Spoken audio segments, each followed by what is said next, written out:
Hey guys, what is up? Happy Thursday. So before we get into the Ask Laurel thread, which you guys should be using every single week, I'm just going to go over a couple of exciting announcements. One of the new things that we've been doing here in the $7 program is something that's called Winner Circle.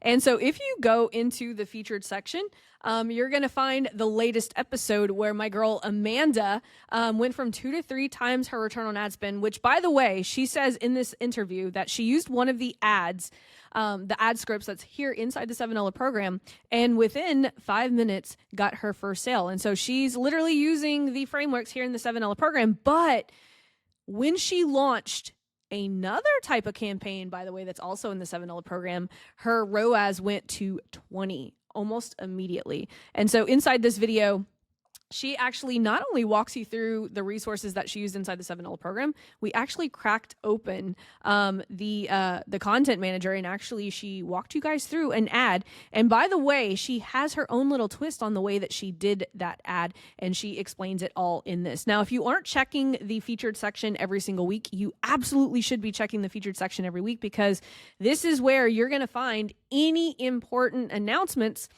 Plus, you're going to find links to the next live training. You're going to find the previous Ask Laurel thread here, which, by the way, last week's is right here.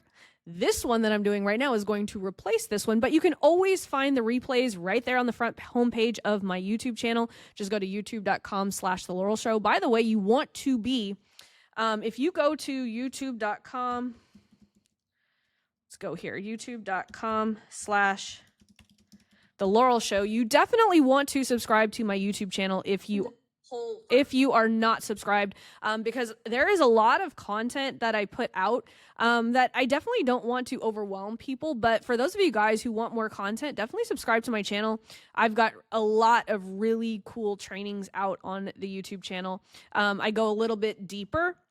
For those of you guys who like the nitty-gritty details into the principles and all of that fun stuff, definitely check out my YouTube channel. But also make sure that you are just kind of going through the featured section and reading the rules. If you guys haven't bought my book yet on Amazon, please buy it. It's actually, students say it's a nice companion guide to the stuff that we do here. And then if you love this program, I've got some tools here that you could actually recommend it to your friends. I actually wrote the emails for you too, so if you want to send them out to your email list. And the affiliate does carry over to some of my other stuff. So if people buy my $90 program, if people buy the $37 offer, it does carry over. So if you get someone to buy from the affiliate, but anyway, we're going to go ahead and let's see. I think that's the only announcement that I have right now. We are going to go ahead and get into the Ask Laurel thread. So I'm going to go ahead and I'm going to scroll down there. We got a couple of good questions this week. I really love this. I'm going to go ahead and I'm going to go to all comments so that I can do them in the order that they were actually submitted. Yep, it looks like everything is here. That's awesome. So I'm going to go ahead and I am just going to kind of briefly go over some of the rules here, because some people like to try to circumvent the rules, which is not cool. Like, don't circumvent the rules. Like, everyone gets one question per week. Make sure you're giving my team context, because if my team doesn't understand the question, they're just going to delete it. And yeah, there's no Loom videos. Some people try to submit Loom videos. I can't shoot a video and watch a video at the same guys. I'm not that cool technically wise, but I am good at answering questions and doing strategy.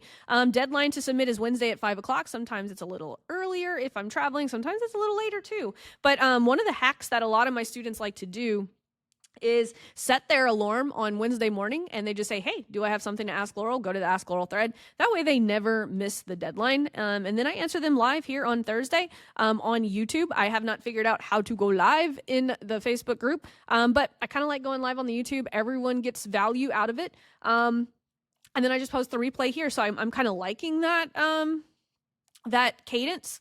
And if you're always stuck on where to start, just always go into the program and use the start here. We do have your first 3 assignments on what you should do, because here's the thing. A lot of people are skipping the first 3 assignments, and then they're a little bit confused over where they should be inside the program.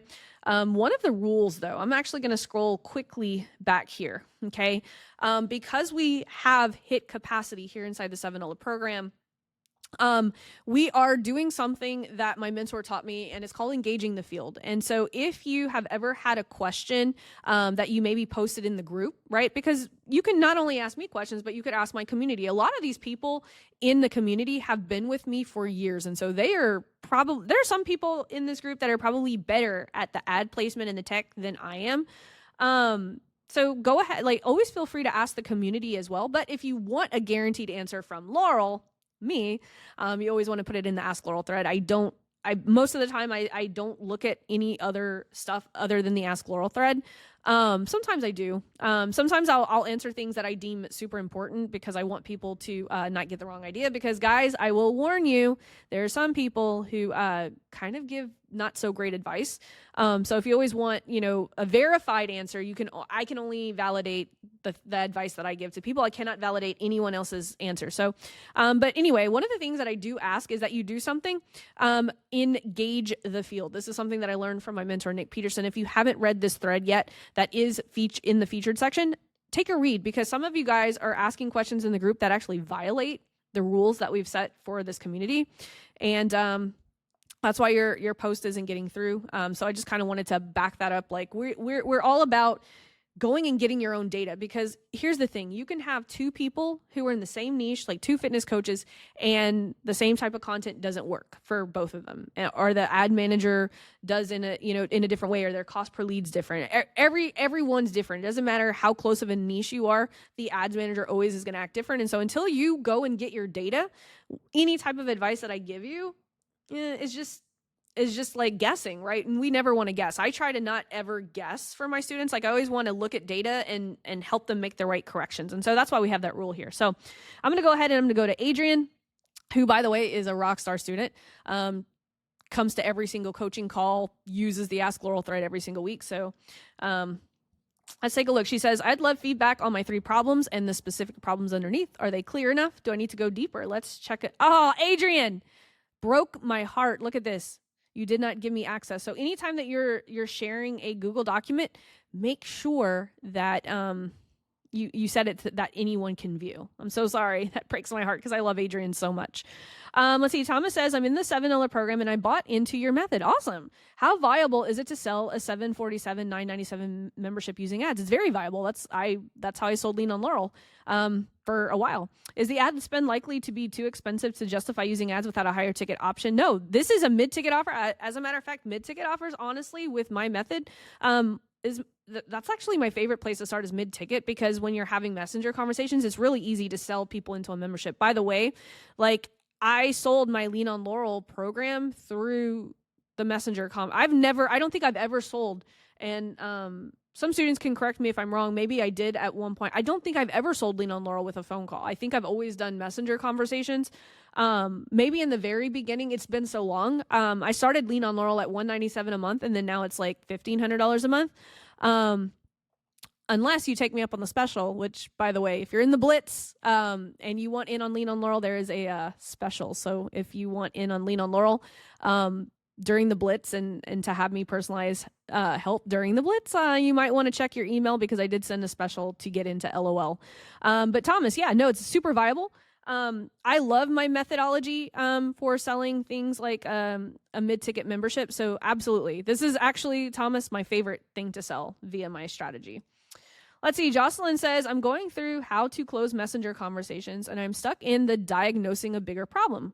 You and a whole bunch of other people too. So this is common, just so you know, Jocelyn. I totally see how you can do that when you have different options for different scenarios. I am stuck when my value bomb is a recipe or a meal plan. Here's the copy. Are you a super busy woman starting your day with cereal, bagels, or those just add water oats in a bag, and then wondering why you're constantly exhausted and would do anything for an afternoon nap? I'm going to share with you my 5-minute morning gut healthy breakfast recipes that will end the cycle of exhaustion and give you more energy in just 1 week. Drop the word breakfast and I'll send them right over to you. Can you give me some ideas for diagnosing a bigger problem with tell me which of the following scenarios fits you best? Who I serve is busy women 35 to 65 with fatigue, inflammation, or digestive issues. And what I would want to sell is my gut health revamp program. Well, you have to kind of go back to what problem is this solving, right? So I'm going to try to give you some advice. There's not a lot of context here because at the end of the day, you guys have to know, like, here's one thing that I want everyone to understand is you need to be obsessed with your audience. That is something that I learned from my buddy Ativa.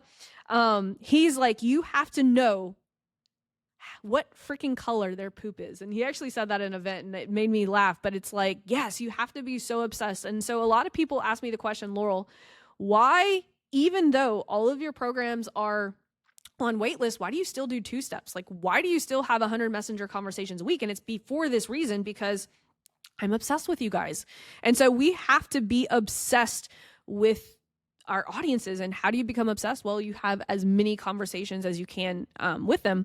And so my recommendation, Jocelyn, is whenever you are trying to diagnose the problem, what are the 3 small issues that your ideal clients is having? Like, right? So if we give an example, so you serve busy women 35 to 65 with fatigue, inflammation, digestive issues. If they're busy, like, what are the things that are keeping them from actually having a healthy breakfast, right? You said one of them, right? They're starting their day with quick things. So if you have them, so I always break down like my diagnostic questions into 1, what is an answer that's going to be my ideal client? 2, someone who may be my ideal client, or 3, I always give 1 disqualifying answer in my diagnostic. And so I don't know enough about your ideal client, about their problems, but an example would be, which of the following fits you best? I am in a busy office setting and I often don't have time for breakfast, and hardly ever lunch. So I eat what's in the vending machine. B, I am a stay-at-home mom where I do have time to make my breakfast, but I'm not sure what I should be eating in order to help my inflammation. Or 3, it could be someone who would I don't, I have this issue, but I'm not really at a place where I can, invest or something like that. I probably wouldn't say that exactly, but you guys can kind of see how that's how I go through the diagnostic. But this is something that you have to know. Like I said, you have to be obsessed with your audience enough to know the questions to actually diagnose. And that's super important, right? But I get it. At the beginning, you probably aren't obsessed yet because you don't have enough data to be obsessed. And so I would start with something like that. What's a question that I can identify? Because at the end of the day, here, I'll actually make myself a little bit bigger for this. So at the end of the day, we have to think about what we're doing with the value bombs. This is a funnel. At the end of the day, it's a funnel, right? Think about the value bomb that you're giving away. That's top of funnel. That's to self-select people that say, yes, I have this problem. And think about this. Every single person who raises their hand is dealing with that problem, right? They think that they have this problem. And so we, as the experts, have to go in and get any type of data. The whole point, I think a lot of people think my value bomb strategy is to give people the value bomb. It's not to give people the value bomb. It's to get data from an ideal client. We need enough data to be able to diagnose the problem, right? For instance, right, if you are giving away the value bomb in the very beginning, it is the same as going to the doctor saying, hey, I have a headache, and he just automatically gives you prescription drugs.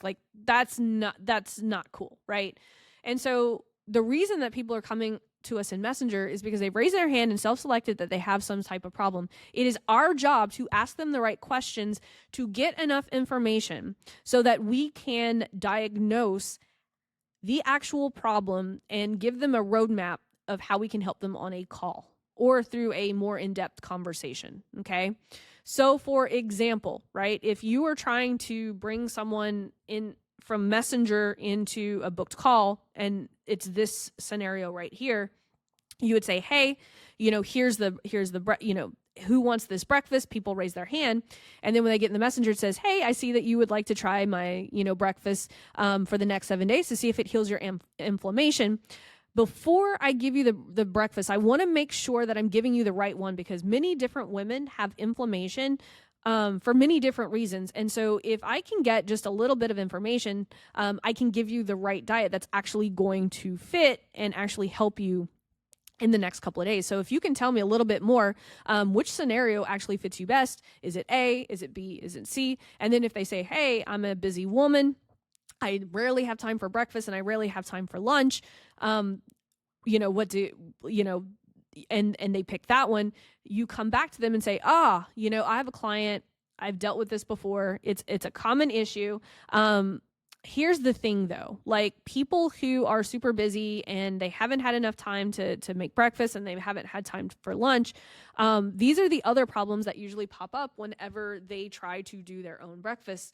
But just, the other day I was able to help a client and I got a little bit more information from her on a free 15-minute call. Would it be worth 15 minutes if I could put the right diet in your hand that's actually going to help you so that by next week you can actually start feeling better? Would that be worth a 15-minute call? So you see what I did there, but I have to ask them enough questions so that I can give them certainty, right? Remember, if we go through the process of clarity, certainty, and trust, the clarity is putting out a problem that's clear enough that they can self-select and say, yes, I have this problem. Oh, this person might be able to help me. That's clarity, right?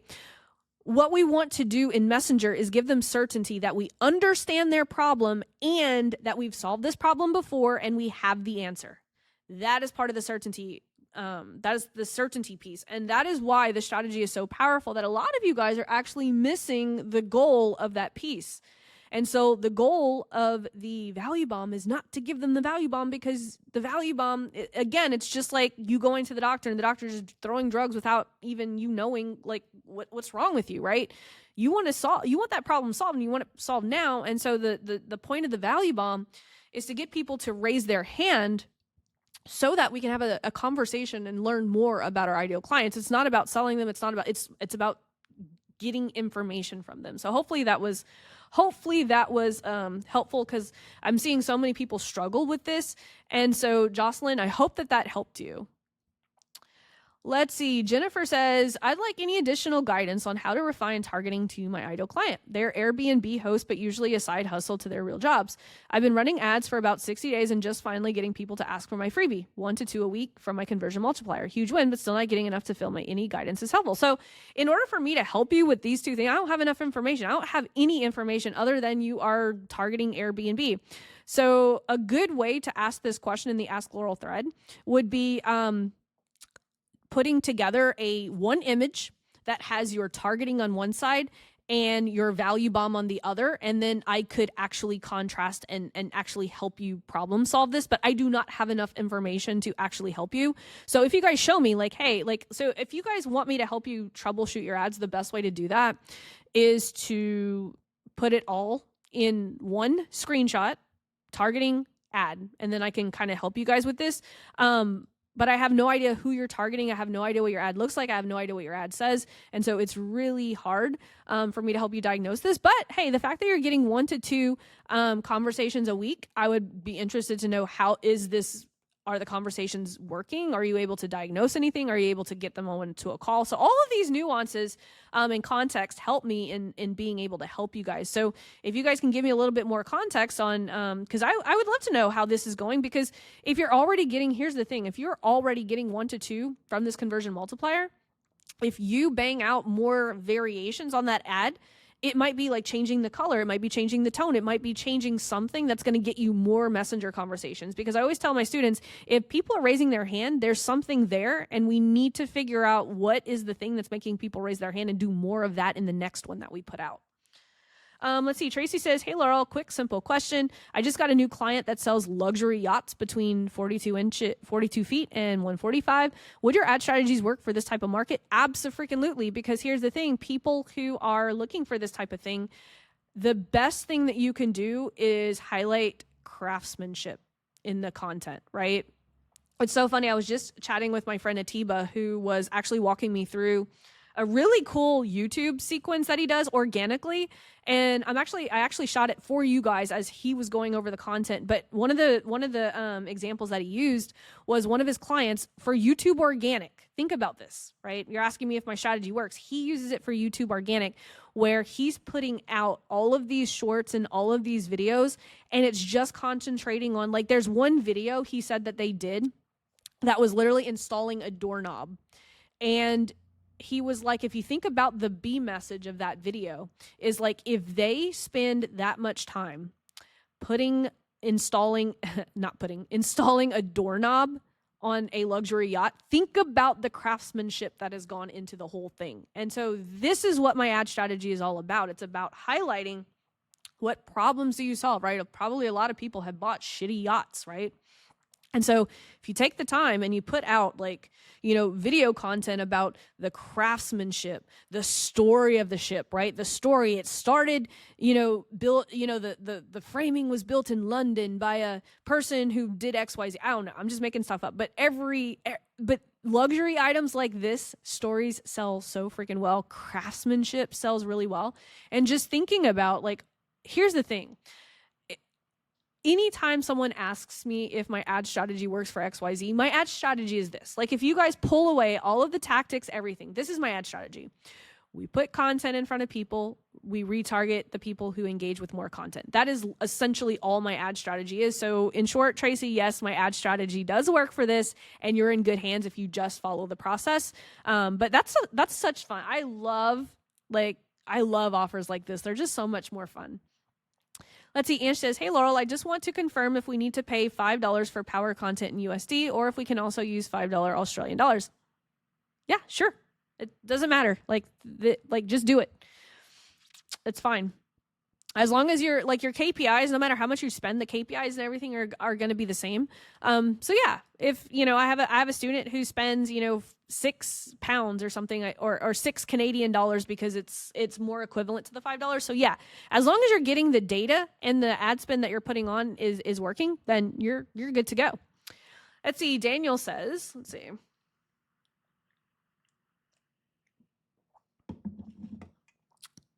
La Croix is amazing. I love this. The limoncello flavor, especially. So good. I know a lot of people say LaCroix, but for a Frenchie like me, it's La Croix.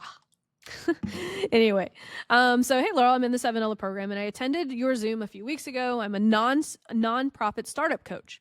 I help business owners and other serious people launch new nonprofits to make an impact on their community. I have created around 15 power content videos at this point, and I have a question about problems.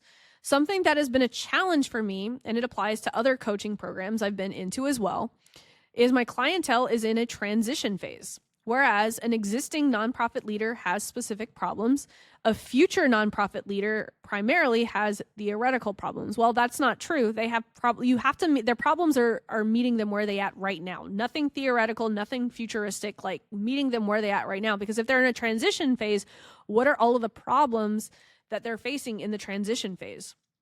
A future nonprofit leader, blah, blah. Things they're worried about might happen in the future that stop them from creating their nonprofit now. Well, that is a now problem, right?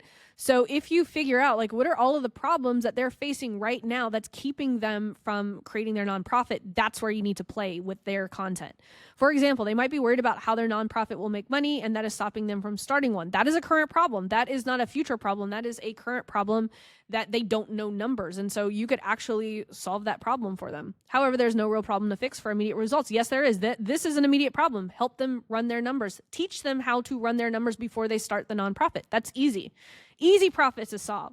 For theoretical problems, nope, don't solve theoretical problems, solve actual problems where they are right now. But this was a great question, Daniel. So think about all of the problems that they are having right now that's keeping them from starting the nonprofit. Just get out a Google Doc and write them all. The problem is that's a good problem that you just highlighted right here. And I love how you gave me that context because I was able to help you solve that problem, right? That problem right there is their problem. They don't know the numbers, right? Remember, this is all about giving, whenever we are doing our power content, the power content's job is to provide clarity, and showing them their numbers will provide clarity. But one of the best things that I love about providing numbers for future clients is it also in a way provides certainty, right? Because numbers don't lie. And so if you did a piece of power content showing future nonprofits how to know their numbers, it also will give them a great deal of certainty because, again, maths, right? So that was such a great question. Let's see. Steve says, hey, Laurel, my wife and I are selling a binge eating recovery framework for $197. We started off in phase 1 running power content and conversion multipliers 2 weeks ago, but it didn't make sense for us to be optimizing for messenger conversations. I'd want to know why. Messenger conversations are awesome. You find out more about your audience that way. But it didn't make sense for us to be optimizing, so we found your ecom in the replay vault and have set up the strategy you outlined. Okay. We have a $1 nutrition guide as our upfront offer instead of free plus shipping, and we have around 1,000 25% views, but only 4 landing page views because the ads are only 48 hours old. We're about to set up the Hot 7 retargeting, and I wanted to know if we should set our objective as conversions. Yes, Hot 7 is conversions. In the ecom training, you said conversions. Yes, it's conversions. I would be interested though to see if you did the math on this, because most of the time $1 upfront will not make sense because you won't have the volume. If I were you, here's what I would do, Steve, is instead of doing a $1 nutrition guide, I would literally make that free and then lead into the $197. Here's what I would do. This is just me, because the numbers on this are not going to make sense unless you have a shit ton of money. Here's what I would do. I would do free opt-in for the nutrition guide, and then boom, have a VSL for the $197 on the thank you page. So they opt in for the free guide, and it says, hey, wait, your guide will be in your inbox in the next 10 minutes. But first, I want to let you know that XYZ, right? I don't know enough about your offer. Let's see, what is it? It is an eating recovery framework. But hey, before, like, your free guide is going to be in your inbox in the next 10 minutes. But before you go grab that guide, here are 3 things that you need to know about binge eating that most people often disregard, and this is why they never solve that problem. And then you actually go through that VSL process, and then sell them the $197 at the end of that video. That's the flow that I would do this. I would not do a low ticket offer because of the numbers, unless you're super rich and you have deep pockets. And by the way, I wouldn't even worry about the Hot 7. It sounds like you don't have enough traffic to even run the Hot 7. So I would redo that funnel first of all, and then I would adjust to going into phase 3, launching a funnel, and I would do the ebook funnel. Because if you actually go through the numbers, right? So if you want to run the numbers for the $1 offer, do the self-liquidating offer funnel. I don't think those numbers are going to work out for you. That's why I say, hey, I would do this because you need volume. So I would actually do that instead. Just my advice. But again, I don't have enough context. If you are rich and you're ready to scale and you want to do the $1 thing, that's fine. But I have a feeling the $1 thing is not going to work as well at getting volume as the ebook funnel would. Let's see. Okay, Sergio says, hey, Laurel, I have a coaching program in Spanish where I help people start and scale to 10K as freelancers or marketing agency owners. I'm confused in terms of the messaging I should be using because I can do ads focused on beginners who don't have a business yet or people that are already freelancers but are not getting clients consistently. So should I focus just on one of those avatars? No, you could speak to them both. Like, you could actually make content for people who are looking to start a business, and then you can make power content for people who already have a business and are looking to scale. Like I said, like, you don't have to pick just one person. Whenever I ask you guys, like, who are you targeting? I'm talking content wise. Like, a lot of you guys do have different, like for instance, right? My Lean on Laurel program targets 3 different types of people. 1, the people who are trying to validate an offer. 2, who have an offer that's validated, but they don't have a funnel. And then 3, the people who do have a funnel, who are only getting 2 to 3 times ROAS on their funnel and are looking to scale 30, 40 ROAS. So I've got 3 different avatars that I help, but all of my content is very catered to one very specific type of person. Let's see. Kaiser says, hey, I hope you're doing great. I hope you remember we discussed, your custom apparels. I remember that. I was just researching and got to know that people overseas really find it difficult to find a perfect manufacturer for their business needs. Okay, so so we need to figure out what is the problem that's causing this. That's where your power content's going to lie. Is why are they finding it difficult to find a perfect manufacturer? Go deeper, because if you do this video, can I just upload the video on how to find a suitable manufacturer? Yes, it can, and it'll make a good video, but your better videos are going to be what are all of the different problems that are causing them to not find a perfect manufacturer? What are some of the problems that have caused them to pick the wrong one? That's where all of the really, really key power content lies are going to have. He says, I also have more ideas like how to tackle the shipping and logistics problem when buying from a manufacturer. Yes, this is great. I love this one. How to tackle the shipping and logistics problems when buying from a manufacturer overseas. Yes, you're in the right direction. This is a well thought out problem. I think this problem is a little broad.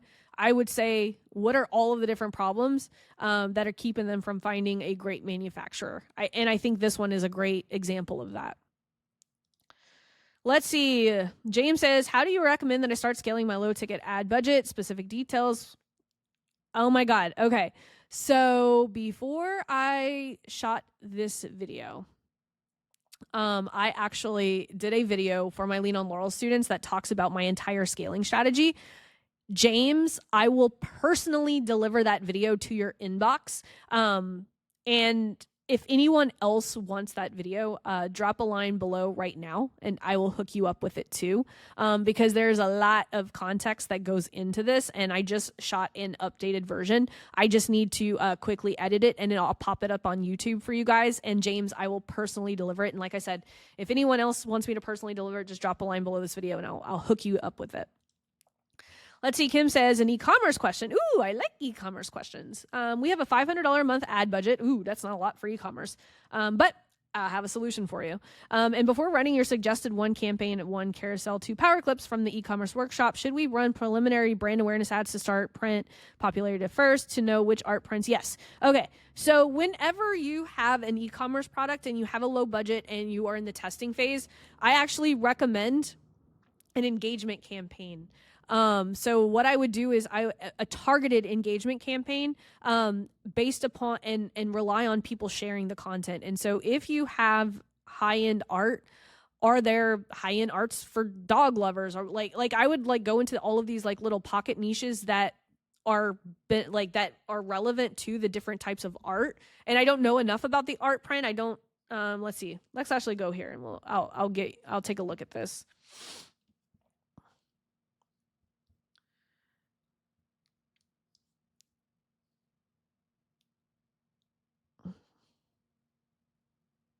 Let's see. I'm not really seeing anything that pops out at me. I mean, the artwork's okay.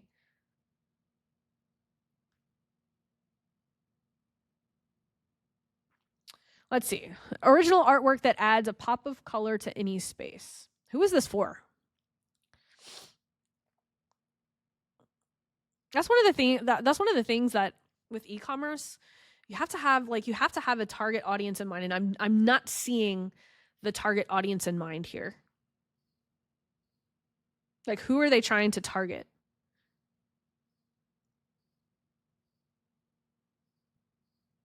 Let's see. When I create a new piece, I always find color.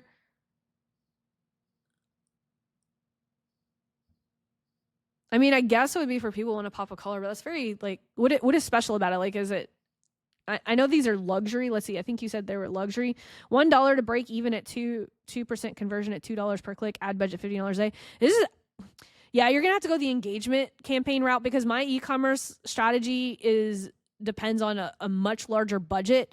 And I'm afraid that you're probably not going to be able to be sustainable at $500 a month with that ad budget. I would go engagement campaign all the way and target pockets of people who are looking for a pop of color in their apartment. So like when I say pockets of people, you can target people who just bought their first apartment or wait, is this luxury? Sell original fine work, art prints. Okay, so it's $167. So it's not too expensive. So this is probably for people who are buying their first home and need a pop of color in their first home. So that would probably be one of the demographics, but I would run engagement campaigns and rely on shares to get more reach because conversion ads are going to be super expensive and you're going to run out of budget at $500. I don't think you're going to have enough budget to do this. I would do engagement ads and rely on shares of people. But again, you have to talk specifically to a certain demographic of people. And so if you're talking to people who've just bought their first home, people who, just bought a swanky apartment and it needs a drab, right? Like people who buy like those lofts who are like very industrial and they're just looking for that pop of color. That's another pocket of people, right? Just bought that fancy loft, but disappointed with the lack of color. check out these prints, share with one of your friends who has a drabby apartment, like things like that. Because when you're looking at low cost e-commerce type ads, you want to go for the engagement. You want people to share. You want to rely on people sharing and word of mouth in order to get more sales versus because the conversion campaigns, this would not work well with the conversion campaigns. Apparel works really well with engagement. Art works really well with engagement. I don't think that this is the product to be using the conversion campaign. I think this is an engagement campaign. So hopefully that was helpful. But yeah, hopefully there's a lot of good stuff here today. And so make sure that you're going through the featured section every single week. If you're lost on where to start, make sure you're starting in the Start Here section of the $7 program. It says start here. Make sure that you go and do the first 3 assignments. Otherwise, I will see you guys next week.